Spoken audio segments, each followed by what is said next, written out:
Pag sinindihan ko yan, run as fast as you can. Sandali lang ha.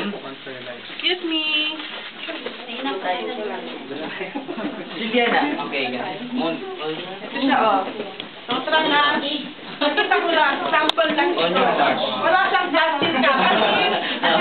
At least, underwater is still working. Kahit tapak-tapakan mo ito, hindi siya mamamatay. Hindi ka rin mapapasok. Ayan, yes. Tapak-tapakan mo yan, hindi siya ma-oo. Kahit tuloy mo yan ng konteksto, tagbagay mo yan sa tubig, hindi siya ma-oo.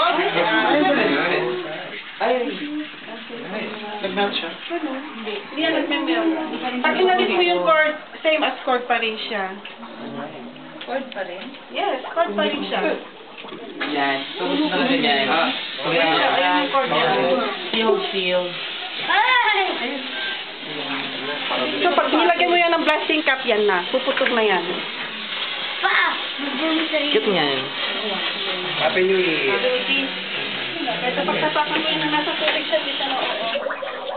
Mubula. Yan. So, the only mean of to turn off yung furnace is you need to cut it with sharp metal or scissor. Huwag lang hipin.